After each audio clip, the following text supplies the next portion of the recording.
Je sais pas si tu as fait le tour du rond-point, si tu as hésité à venir ce soir, mais si tu es là, c'est que tu as fait le bon choix.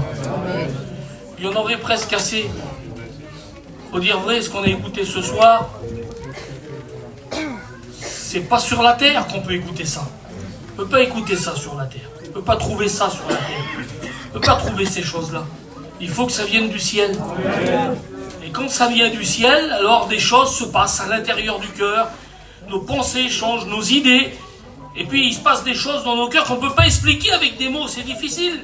Ils vous ont résumé en quelques minutes ce qu'ils ont vécu, et ce qui a changé leur vie complètement. Ce soir, ça peut être ton cas. C'est le but d'une réunion, c'est que nos vies changent. C'est qu'on change de direction, c'est qu'on prend des nouvelles décisions, c'est qu'il se passe des choses.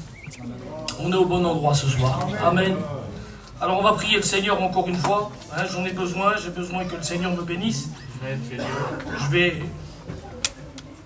vais essayer de ne pas être trop lent. Amen. Mais je suis béni, je suis bien, je vous dis la vérité. Et je voudrais moi aussi apporter mon concours ce soir. Je voudrais m'associer à mes frères, m'associer à l'église, m'associer avec tous ceux qui sont là, avec les chrétiens, avec les prédicateurs. On voudrait s'associer ensemble. Pourquoi? Une main d'association, la Bible elle dit, pour apporter une part de bénédiction. C'est notre but. Amen. Alors on demande au Seigneur sa grâce maintenant. Je voudrais que Rudy se lève à sa place et qu'il prie le Seigneur. On va louer, Seigneur. Merci ta grâce. Merci pour ta parole qui va être prêchée. Bénis Julon pour nous, Seigneur. On a besoin de t'entendre nous parler. Que ton nom soit béni. À toi la gloire. À Dieu la gloire. Amen. Amen. Que Dieu soit béni. Que Dieu soit béni. C'est bon de prier le Seigneur. Amen. De demander au Seigneur de prendre toute la place. Parce que quand c'est lui qui prend la place, les choses sont différentes. Alors on va lire un texte dans la parole de Dieu. On rentre tout de suite dans l'histoire que je voudrais regarder avec vous. Ça se trouve dans l'évangile de Marc, au chapitre 2. Et on lit le verset 1. On lit quelques versets de la Bible. Il dit: quelques jours après, Jésus revint à Capernaum. On apprit qu'il était à la maison. Et il s'assembla un si grand nombre de personnes que l'espace devant la porte ne pouvait plus les contenir. Il leur annonçait la parole. Amen. Gloire à Dieu. Écoutez, je lisais ça tout à l'heure, je suis rentré un petit peu tard, et puis je lisais ça dans la parole de Dieu, je lisais cette histoire que je connais, une histoire que j'ai l'habitude de lire, que j'ai déjà prêchée, et puis en lisant la parole de Dieu, voilà, je priais le Seigneur, je disais: Seigneur, je voudrais un mot. Et puis en lisant la parole de Dieu, je me suis aperçu de quelque chose. Il y a quelque chose qui m'a interpellé. Je ne sais pas si vous avez fait attention, j'ai lu un peu vite, et puis voilà, vous êtes comme moi, vous voulez rentrer dans le message. Et il y a quelque chose qui m'a interpellé dans le message, c'est que je me suis rendu compte de quelque chose. C'était qu'il s'était passé du temps, et on s'aperçoit en faisant la lecture, simplement dans les quelques versets qu'on a lus, il dit... quelques jours après, ça veut dire qu'il s'était passé du temps devant des choses qui s'étaient produites. Jésus revint à Capernaum. Et le texte il dit, on apprit qu'il était à la maison. Et sur ces deux versets-là, on peut s'apercevoir d'une chose, sans faire même, en restant très simple, on s'aperçoit d'une chose, c'est qu'il était déjà venu. C'était pas la première fois qu'il venait à Capernaum. Il était déjà venu là, et il avait l'habitude de venir. Parce que le texte il dit, on a appris qu'il était à la maison. Ça voulait dire que c'était non seulement pas la première fois qu'il venait dans Capernaum, on en est sûr d'après les Écritures, mais ces versets-là, ils nous donnent une précision. Et en plus, il avait l'habitude de venir. Il s'y sentait bien. Il passait du temps dans ce petit village-là. Capernaum, c'est un village qui se trouve en Galilée. Il est au bord du lac de Galilée. Il touche le lac. Et puis c'était un endroit où vivait Simon, qui va devenir l'apôtre Pierre après. Et c'est un endroit où Jésus est rentré pour les premières fois, parce qu'il y avait une synagogue, parce que quand il y avait une synagogue dans un village, le Seigneur s'y rendait, et ce qui comptait par-dessus tout, c'était d'annoncer le message qu'il avait reçu. Amen. Et quand il parlait de son message, il annonçait simplement ces mots-là. Il disait: je suis venu pour apporter une bonne nouvelle. C'est les mots qui avaient été prophétisés par le prophète Ésaïe dans le passé. Il disait que celui qui allait venir, il allait avoir une bonne nouvelle. Amen. Une bonne nouvelle pour les captifs, une bonne nouvelle pour ceux qui ont le cœur brisé. Une bonne nouvelle qui aurait pu tout changer. Et lui, il venait avec cette bonne nouvelle. Alors pendant des temps, les générations passées, on attendait celui qui allait être capable de nous apporter une bonne nouvelle. Écoutez, je ne sais pas depuis combien de temps tu attends, toi. Je ne sais pas combien de fois tu as écouté la parole de Dieu. Et la bonne nouvelle, elle résonne dans ton cœur. Elle vient frapper comme un marteau. Si ce soir, tu pourrais ouvrir la porte. Si tu pourrais le laisser faire. Écoutez, ce soir-là, ça va être un soir particulier. Pas pour tous ceux qui sont là, parce que on se rend compte en lisant la parole de Dieu qu'ils avaient l'habitude d'écouter Jésus parler. Le petit village de Capernaum, ils avaient l'habitude. C'était des privilégiés, eux. Ils écoutaient souvent Jésus parler. C'était des privilégiés parce qu'ils avaient souvent la visite de Jésus dans leur village, là. D'ailleurs, écoutez, à un moment donné, Jésus va citer Capernaum parmi plein de villes. Il va citer quelques noms de villes comme ça, et parmi ces villes, il va citer Capernaum, en disant « Malheur à toi ». Comment? Oui, malheur à toi, il va dire, Capernaum. Pourquoi? Pourquoi malheur à moi? Parce que tu n'as pas connu le temps où tu as été visité par Dieu. C'est un reproche que Jésus allait leur faire. Parce que c'était un village, et quand on lit dans la parole de Dieu, on prend les 4 évangiles, on s'aperçoit d'une chose. Écoutez, frères et sœurs, c'est certainement le village où il s'est passé le plus de miracles pendant le ministère de Jésus. C'était Capernaum. Certainement à cet endroit-là. Il y a un texte dans la parole de Dieu, j'ai les références qui sont là. Écoutez, dans l'évangile de Luc, au chapitre 12, il dit qu'il arrivait un temps où les gens se rassemblaient pour l'écouter parler au point de s'écraser les uns les autres. C'est-à-dire, il n'y avait plus de place, mais ils voulaient écouter quand même Jésus parler. Il dit dans la parole de Dieu qu'il s'est passé des nuits de miracles à Capernaum. Des nuits entières, coucher du soleil, lever du soleil. Pendant toute cette nuit, pendant toutes des nuits entières, il s'est passé des miracles. La Bible, elle dit que les gens, ils venaient pas qu'avec des malades. Ils venaient avec des gens qui étaient liés. Ils venaient avec des gens, excusez-moi du mot, je vais faire peur à personne. Ils venaient avec des gens qui étaient possédés. Les gens repartaient délivrés, déliés. Ils venaient avec des malades incurables, des gens qui étaient condamnés par la médecine de l'époque. Ils repartaient de ce lieu-là, ils étaient guéris complètement. C'était ce qui se passait à Capernaum. C'était ça qui se passait. Écoutez, quand on s'aperçoit, pourquoi j'insiste sur le fait qu'il était déjà venu à cet endroit-là, vous allez comprendre un petit peu loin dans le message. Écoutez, chapitre 1, à la fin du chapitre 1, il nous parle justement d'une de ces nuits où il s'était passé quelque chose. La Bible, elle dit ça. Elle dit que Jésus sort de la synagogue. Si vous allez à Capernaum aujourd'hui, ils ont creusé, ils ont fait des fouilles, ils sont sûrs qu'ils ont retrouvé le village par rapport à des stèles qui sont là pour nous témoigner des dates avec des noms marqués. Et on est certain qu'on est à cet endroit-là, on est à Capernaum. Mais quand on va visiter Capernaum, à chaque fois qu'on va en Israël, on s'aperçoit d'une chose qui nous choque à nous les prédicateurs. Il n'y a plus âmes qui vivent. Plus personne ne vit à Capernaum. Un village qui a été tant visité par Jésus aujourd'hui, c'est un village qu'on visite des ruines. Il n'y a que des ruines. On nous dit qu'ici, c'est les ruines qui restent de la maison de Simon-Pierre. Ça, on ne peut pas en être sûr. Mais on est sûr que c'est le village. Puis on s'aperçoit qu'autour de nous, il n'y a plus une maison avec une habitation à l'intérieur. Qu'est-ce qui s'est passé? Ils n'ont pas connu le temps où ils ont été visités par Dieu. Combien de foyers, combien de familles où Jésus est rentré dans leur maison, ils ont fait le miracle. Il s'est passé des bénédictions en abondance. Ils ont laissé passer la grâce. Et on l'a chanté le cantique tout à l'heure. La grâce, elle est tout près de toi, ne la laisse pas passer. Écoutez, je ne suis pas le mieux placé peut-être pour donner des conseils à tout le monde ici. Mais si je peux vous donner un conseil, si vous êtes venu ici, de toute façon, c'est parce que vous avez envie d'écouter des conseils. Vous avez déjà pris une très bonne décision, même si ce n'est pas vos idées, même si vous ne pensez pas comme nous, même si vous ne pensez pas comme les chrétiens, vous êtes là, c'est déjà très important. Si vous acceptez que Jésus vous donne un conseil, alors le conseil, il ne vient pas de moi, il vient de lui. Ne laisse pas passer la grâce. Il ne faut pas la laisser passer. Jésus sort de la petite synagogue qui est placée à peu près au milieu du village. Et quand il sort de la synagogue, il rentre dans une maison. C'est la maison de Simon. Simon, il ne connaît pas Jésus à ce moment-là. Il n'est pas chrétien, il n'a pas fait de rencontre avec Jésus. Et Simon, il est là, il est dans sa maison. Et puis Jésus rentre. Quand Jésus rentre, déjà la première des choses qui se passe, c'est qu'il y a une maladie dans la maison. Il y a la belle-mère de Simon qui est couchée, elle est paralysée par la fièvre. La Bible, elle dit qu'elle est paralysée, elle ne peut pas bouger. Elle ne peut rien faire. Alors j'aime le dire à chaque fois que je cite cette histoire-là, c'est particulier. C'est qu'en Israël, il y a une coutume, et c'est que quand on rentre dans une maison, quand des hommes rentrent dans une maison, la femme de la maison, la maîtresse de maison, elle a une honneur, elle. C'est son honneur par-dessus tout. Elle va là-bas, elle prend une bassine avec de l'eau propre et puis un chiffon propre, elle se met à genoux, et les hommes qui rentrent dans sa maison, elle leur lave les pieds.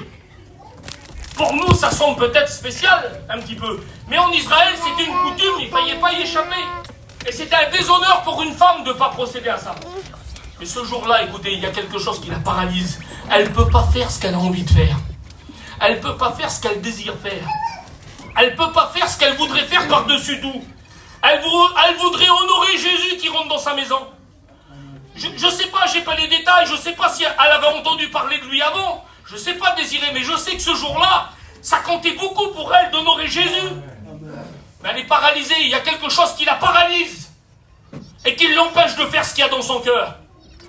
Il y en a peut-être qui sont dans ce cas-là ce soir. Il y a des désirs dans vos cœurs, vous voudrez en faire plus, puis il y a quelque chose qui vous paralyse. Ce jour-là, quand Jésus rentre, écoutez, elle ne peut pas faire ce qu'elle a envie de faire. Et puis quand on ne peut pas, quand on n'a pas la force, alors on fait comment? Eh bien, c'est lui qui s'approche de nous. Si tu le laisses s'approcher de toi ce soir, il va changer la situation. Ce que tu rêves de faire, ton rêve à toi, ce que tu pries en secret, que personne ne connaît, eh bien lui, il va te rendre possible cette chose-là. Et la Bible, elle dit que quand il s'approche d'elle, la première des choses qu'il fait, il lui tend la main. Il la lève de sa place à l'instant. La Bible, elle dit ces mots-là. À l'instant, elle se mit à servir. Ah oui, quand Jésus nous prend par la main, on est capable de servir après. Quand Jésus a saisi Malco par la main, il n'était pas capable 10 minutes après. 10 minutes, c'était passé. Il était capable de servir. Et aujourd'hui, c'est un serviteur de Dieu. Pourquoi? Parce qu'il a saisi la main de Jésus. Il faut saisir sa main ce soir. Il ne faut pas passer à côté, il faut saisir sa main ce soir. Et la Bible, elle dit qu'elle s'est mise à servir. Jésus est rentré dans la maison, et cette nuit-là en particulier, écoutez, il a commencé à se passer des miracles. Le soleil s'est couché, il était 5h30, 6h de l'après-midi à peu près. Le soleil s'est couché, ils ont resté dans la petite maison, et là les heures passaient, les gens qui étaient autour, ça se passait le mot, ça se passait le message. Dans le petit village de Capernaum, on courait, on allait frapper à la porte de notre copain là-bas, notre famille, notre cousin, on savait qu'il avait un gros souci. Faut aller dans la maison de Simon là-bas, quoi. Il est en train de se passer des choses terribles. Faut y aller là-bas, il y a une réunion, c'est pas la réunion comme les autres. C'est la réunion où tout change. C'est pas comme les autres, c'est pas une réunion comme on a l'habitude d'en voir. C'est beau quand la parole de Dieu elle agit, et que l'onction elle est au milieu de nous, et qu'il se passe des choses extraordinaires. Ben, vous l'avez vécu ce soir, hein.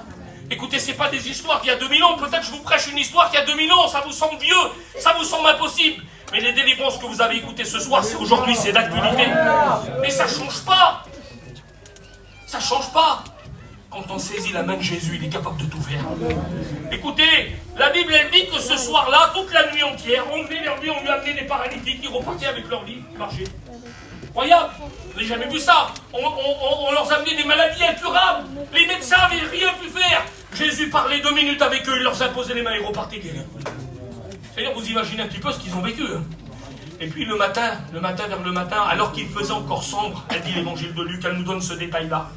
Il semblerait que les gens se sont assoupis un petit peu dans la maison. Et puis Jésus sort, lui. Il sort, il s'en va dans un endroit, à l'écart. Il a besoin de prier. Et quand il sort de la maison, écoutez, les gens se réveillent un petit peu. Il s'est passé 10 minutes, un quart d'heure, là. Les gens se réveillent, ils s'aperçoivent que Jésus n'est plus dans la maison.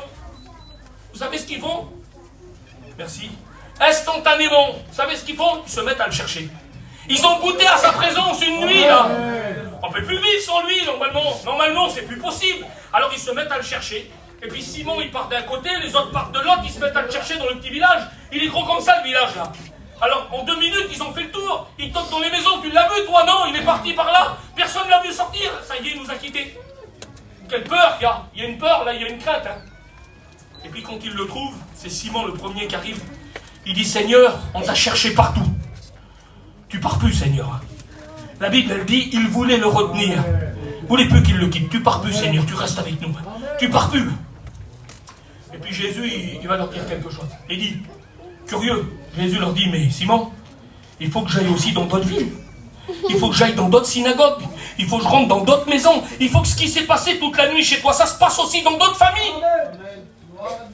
Écoutez, à chaque fois que je parle de cette histoire-là, je ne peux pas m'empêcher de le citer. J'ai dit ça un jour à mon oncle André. Vous connaissez André, hein?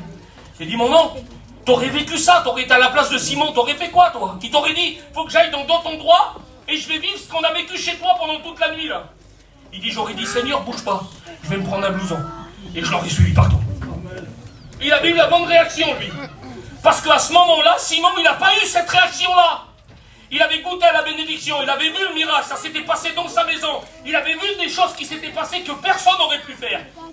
Et pourtant, la Bible dit que ce jour-là, il n'a pas suivi Jésus. Il a laissé Jésus partir et lui, il a retourné à sa vie. Il a retourné sur son lac, dans sa barque, à pêcher avec ses associés. Il a repris ses habitudes. Il a repris son petit train-train. Il a repris ses passions. Il a repris les choses qu'il aimait. Il a repris son savoir. Il a repris tout ce qu'il savait faire. Il a repris sa vie. C'est dur de la lâcher, cette vie-là. Hein. Elle nous rend malheureux, elle nous donne de l'angoisse, ça nous empêche de dormir, elle nous mange. Mais on veut la garder quand même. Et puis Jésus nous dit, viens, suis-moi, tu vas voir des choses que tu n'as jamais vues. On a un copain, il dit souvent ces mots-là, tu veux voir des choses que tu n'as jamais vues, alors fais des choses que tu n'as jamais fait. Fais des choses que tu n'as jamais fait. Tu n'as jamais parti en mission, tu n'as jamais été avec des frères faire une mission 3 jours dans une église. En cache-toi, viens voir les serviteurs de Dieu là. Quand vous partez les frères, je veux faire partie de l'équipe. Tu vas voir, tu vas vivre des choses que tu n'as jamais vécues. La Bible, elle dit qu'ils avaient l'habitude de revenir un jour. C'est comme ça, c'est marqué comme ça. Luc chapitre 5, Jésus revint encore une fois à Capernaum. Comme cette soirée-là. Il revient, c'était pour Pierre. Le rendez-vous, il était pour lui. Il y a des rendez-vous qui sont personnels. Il y a des rendez-vous qui sont pour nous, qui sont pour nos vies. Il y a des rendez-vous, on ne peut pas passer au travers. Il y a des rendez-vous à pas louper, frères et sœurs. Mes amis qui sont là, je ne connais pas tout le monde, moi. Il y a des rendez-vous qu'il ne faut pas louper. Il y a des soirées, il ne faut pas passer à côté. Ce jour-là, écoutez, la Bible, elle dit, Jésus revint à Capernaum, on a appris qu'il était à la maison. Il semblerait qu'il était venu plusieurs fois et qu'il s'était passé plein de miracles. Mais il y avait encore une famille qui souffrait. Il y avait encore un foyer où il y avait un besoin. Il y avait encore quelqu'un qui n'avait pas été béni. Est-ce qu'il y a encore quelqu'un qui n'a pas été béni là ce soir? Est-ce que chez toi, il n'y a pas eu de miracle encore? T'attends encore la bénédiction? Jésus est revenu à Capernaum. Jésus est revenu à Capernaum ce soir. C'est notre Capernaum à nous ce soir. Écoutez voir, Jésus est là, il est dans la maison. Les gens commencent à se rassembler par habitude. Ils sont tous autour, ils sont tous venus. Vous n'êtes pas venu écouter un homme ce soir, là, dites-moi la vérité. Même si on vous a dit, venez voir, viens écouter Julot, tu vas voir, c'est plaisant quand il prêche. Vous savez bien que ça ne vient pas de nous. C'est la bouche de Dieu, ça. Et même si c'est un étudiant qui n'a jamais fait rien du tout, il ouvre la bouche de Dieu et c'est Dieu qui parle. Et c'est ça qui fait toute la puissance d'une réunion. Il venait écouter la bouche de Dieu parler ce jour-là. Il y avait quelqu'un qui était chez lui là-bas. Et lui, il ne pouvait pas venir. Non, la Bible, elle dit qu'il ne pouvait pas venir. Il était chez lui, il était renfermé dans sa maison. Il était sur un lit, paralysé. Il ne pouvait pas bouger, lui. Il ne pouvait pas se déplacer. Ça veut dire qu'il passait toujours à côté, alors, lui. Ça veut dire qu'il écoutait peut-être les autres crier. Ça y est, Jésus est revenu à la maison. C'était toujours pour les autres, Eddie. C'était toujours pour les autres, c'était jamais pour lui. Il ne peut pas y aller, lui. Il est paralysé sur un lit. La Bible, elle dit qu'il ne peut pas se déplacer tout seul. Impossible. Et puis, personne ne vient l'aider. À chaque fois qu'il y a des réunions qui se faisaient dans la maison de Simon, à chaque fois qu'il y avait des réunions qui se faisaient dans la synagogue, à chaque fois qu'il y avait des réunions qui se faisaient à Capernaum, il disait, ça y est, encore une fois, j'ai passé à côté. Ça y est, encore une fois, c'était pas pour moi. T'as vu, on venait peut-être y répéter, écoutez, on n'a pas ces détails-là dans la parole de Dieu, mais c'est facile à imaginer. Il y en avait qui venaient y répéter, un petit village, tout le monde se connaît, beaucoup se parlent, surtout quand on connaît des cas aussi graves. Ils venaient vers lui, ils y expliquaient ce qui s'était passé la nuit passée. Tu sais ce qui s'est passé encore hier? Encore pire que la dernière fois. C'est pas possible. Et lui, il est sur son lit, là. Il est paralysé. Il peut rien faire. C'est toujours pour les autres, quoi. C'est jamais pour moi. C'est bien, ça se passe pour les autres. Ils reviennent de la convention, ils sont bénis. Ils reviennent de mission, ils éclatent par la présence de Dieu. Leurs enfants, à eux, se convertissent. Nos enfants, à nous, ils bougent pas. Leurs enfants, à eux, ils sont délivrés, puis nous, ils sont encore dans la misère, ils sont encore dans les liens, peut-être encore dans la drogue, tant pis. On en écoute tellement parler aujourd'hui, ça a tellement été un fléau, ça a tellement touché nos enfants. Et tu dis, c'est jamais pour moi, alors. C'est toujours pour les autres. Et puis ça commence par une conversation. Seigneur, que c'est beau. Dieu met dans le cœur des choses importantes. Vous savez que Dieu prépare tout dans son ciel, c'est lui qui dirige tout. Ça commence par une conversation. Ça faisait longtemps qu'il n'y avait peut-être pas eu de réunion à Capernaum. Ça faisait longtemps qu'il ne s'était plus rien passé dans la maison de Simon. Il y a des temps sans réunion, il y a des temps sans bénédiction. Il Il y a des temps où il semblerait que ça ne va plus jamais se faire, il n'y aura plus jamais d'église, alors on ne pourra jamais plus avoir notre petit moment, nous on n'aura plus notre église, on n'aura plus nos réunions. Vous y avez pensé pendant un temps, tout le monde y a pensé pendant un temps, plein de difficultés, plein de problèmes, plein d'incompréhensions. On se pose des questions. Oui, mais Jésus revient à Capernaum. Jésus revient à Capernaum. Et puis tout commence par 4 hommes qui sont en train de discuter au milieu de Capernaum. Ils sont là, ils sont rassemblés, eux. 4 hommes. 4 copains, certainement. 4 hommes qui se connaissent.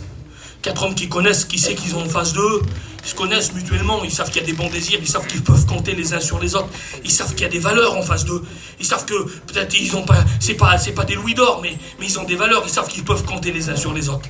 Et puis ça commence par une conversation. Ils sont en train de discuter ensemble. Tu sais, écoute, tout le monde est béni là autour. Ah oui, t'as vu la belle-mère de Pierre, ça y est, elle s'est levée, elle sert. T'as vu l'autre là-bas, il a été béni. T'as vu l'autre là-bas, il a été délivré. T'as vu son fils à lui là-bas, c'est fini, oui. Mais tu sais, là-bas dans la maison, il y a toujours notre copain, il est sur son lit, il ne peut pas bouger. Il faudrait quand même qu'on se décide à faire quelque chose. Merci à Dieu pour les hommes qui ont des désirs dans leur cœur de faire quelque chose. C'est beau quand il y a des hommes qui disent on va faire quelque chose. La Bible dit que des hommes dans la Bible se sont levés un jour, ils en ont fait part à leurs frères qui étaient autour d'eux, des projets que Dieu avait mis dans leur cœur. Et les hommes qui étaient autour d'eux, ils ont dit une chose, on te suivra partout où tu iras. Fais tout ce qu'il y a dans ton cœur. Ils se levèrent et ils se fortifièrent dans la bonne résolution qui avait été prise. C'est important. Hein? Merci à Dieu pour les hommes que Dieu choisit. Merci à Dieu pour les hommes que Dieu met en place. Et ça commence par des petits désirs, des conversations. Ah, des conversations dans une auto, des conversations dans un camping, des conversations à la sortie d'une réunion, des conversations sur le parking d'une église, des conversations qui naissent dans les cœurs, où des projets se mettent en marche. On va faire quelque chose de plus. On va faire quelque chose de différent. On va aller chercher celui qui ne peut pas venir. On va faire pour ceux qui ne peuvent pas se déranger. On va faire pour ceux qui n'ont pas la force de le faire. On va faire pour ceux qui sont bloqués. Qu'est-ce qui avait pu pouvoir faire bloquer un homme aussi longtemps avec la bénédiction à côté de lui? Il y a plein de choses qui nous empêchent de nous approcher. Il y a nos idées, il y a les choses qu'on a dit, il y a notre travail, il y a notre famille, il y a notre foyer, il y a notre mari, il y a notre femme, il y a nos enfants, il y a nos parents. Il y a nos liens. Il y a les choses qu'on a, il y a les choses que tu as dans la poche qui t'empêchent de t'approcher. Ça te paralyse aussi à toi. Tu as ton petit lit, tu es paralysé aussi, tu ne peux pas bouger. Oui, mais il y a des hommes qui vont venir te chercher. Prépare-toi, on vient te chercher là. Prépare-toi, on a la bénédiction. On sait où est Jésus, nous. Ils avaient compris qu'il y avait quelque chose à faire. Il fallait descendre le malade, celui qui avait besoin, sous les regards de Jésus. Rien d'autre. On ne cherche pas les prédicateurs, on ne cherche pas les Renault. On cherche Jésus. On veut Jésus, on veut Jésus. On veut que lui. Il n'y a que lui qui peut changer la situation. Il n'y a que lui, on l'aime parce qu'il nous a tellement aimés. Écoutez, ce jour-là, ils décident, ces 4 hommes, et puis ils se mettent en marche. Ils se mettent en marche. Ils enclenchent la bénédiction, comme on a écouté il y a quelques années en arrière. Et puis, quand ils ont décidé dans leur cœur que les choses changent, eh bien, Dieu travaille avec de tels hommes. Et puis, il se rentre dans la maison, là-bas. Il écoute du bruit, lui. Il voit la porte. Et là, un tel. Ben oui, vous voulez que je sois où? Vous voulez que j'aille où? Je vais faire quoi? Ma vie, c'est là, vous le savez bien. Ça change ce soir. Comment? Il y a Jésus dans la maison, là-bas. Et la Bible dit qu'ils vont s'y mettre à 4. Chacun va prendre une poignée de 100 lits, là. Ça ressemble à un petit... Ces petits lits de camp qu'on voit sur les stades quand il y a un blessé, là. Ça ressemble à ça, d'après ce que la Bible nous décrit. Ils vont se mettre chacun d'un côté, puis ils vont se mettre à le porter. Il faut de l'équilibre pour marcher ensemble. Il ne faut pas pencher, il ne faut pas aller plus vite l'un que l'autre. Il faut être ensemble. Quand on est ensemble, on peut apporter n'importe quel problème à Jésus du ciel. Il guérit, il bénit. Mais il faut être ensemble, les frères. C'est ça qui va faire notre force, c'est si on est ensemble. Les chrétiens vont le ressentir si on est ensemble. Les chrétiens seront bénis si on est ensemble, les frères. Les jeunes qui sont là, si vous êtes ensemble, vous bénirez ceux qui sont autour de vous. Il faut être ensemble. Écoutez, ce jour-là, ils ont décidé de le faire, alors ils se mettent à marcher. Et quand ils arrivent devant la maison, il y a des problèmes. Ça ne se fait pas tout seul. Il y a des problèmes, il y a de l'attente pour avoir la bénédiction. Des fois, il faut forcer les choses un petit peu, il faut bousculer les choses. Il faut bousculer les habitudes. Puis quand ils arrivent devant la maison, la Bible dit que ce jour-là, il n'y a plus de possibilité de s'approcher de la maison. On ne peut plus approcher. On ne peut plus. Il y a du monde partout autour de la maison. On veut passer par une fenêtre, il n'y a pas la place. On veut passer par la porte, n'en parlons pas. Ça fait partie des soirées où les gens étaient là en train de s'écraser les uns les autres. Tellement ils avaient soif d'écouter Jésus parler. Et quand ils arrivent, ils commencent à faire le tour.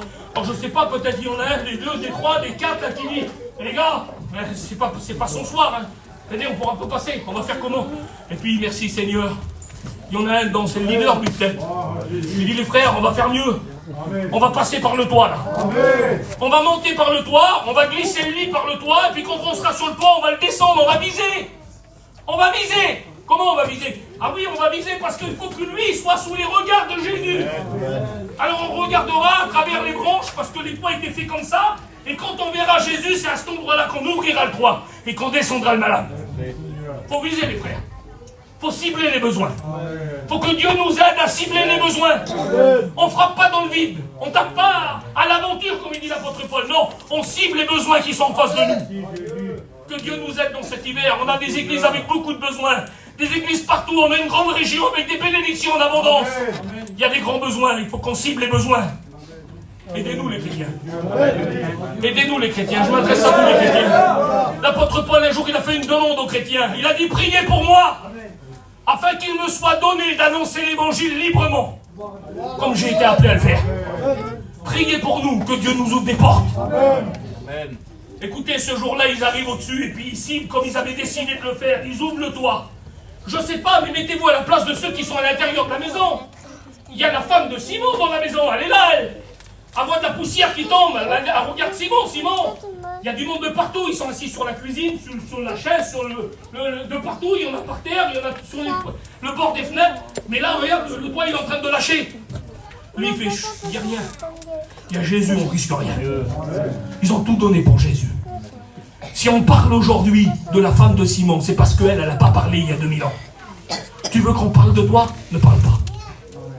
Si tu veux qu'on parle de toi, ne parle pas. Et on parlera de toi.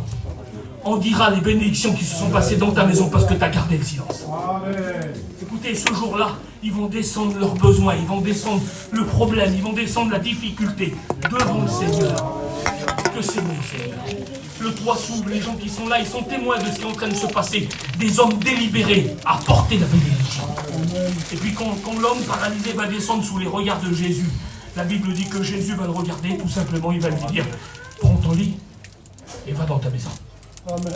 Ça veut dire quoi? Ça veut dire qu'en une seconde, en un instant, ce qui a été si dur à supporter, ce qui a été si pénible à endosser pendant des années que ça durait, la maladie était là, c'était l'oppression, c'était la difficulté. En une seconde, tout change. Oui, ça c'est quand il y a Jésus dans la maison. Ça ne change pas avec le monde, ça ne change pas avec les médecins, ça ne change pas avec les docteurs, ça ne change pas avec les cachets. Ça change avec Jésus. C'est Jésus qui change toute la situation. Ce jour-là, c'était leur choix à eux. Est-ce que ça va être ton choix à toi ce soir? Est-ce que tu veux aujourd'hui repartir chez toi et que plus rien soit pareil? Est-ce que tu veux repartir de chez toi là ce soir là sans plus jamais souffrir, sans plus jamais être malheureux, sans plus jamais être triste, sans plus jamais être angoissé? Mais comment? Avec rien, le Seigneur te donnera la joie. Avec rien, le Seigneur te donnera la paix. Et le Seigneur est capable de donner bien plus. Est-ce que tu le veux ce soir? Il a été parlé de la croisée des chemins. Est-ce que tu veux prendre le bon chemin ce soir? Est-ce que tu veux faire le bon choix ce soir? C'est à toi que ça regarde. On ne peut pas le faire pour toi, ça. Écoute, on peut t'amener jusque sous les regards de Jésus. À travers les témoignages, à travers les chants, à travers l'église, à travers les frères, à travers les visites, à travers la prière, à travers tout ce qui est fait. On peut t'amener jusqu'à ces regards, mais on ne peut pas aller plus loin. C'est à toi que ça appartient à la décision maintenant. Comment tu veux repartir ce soir? C'est la question qu'il faut que tu te poses. Comment tu veux repartir ce soir? Vous l'avez compris, Dieu, maintenant? Que Dieu soit béni. Dieu la gloire.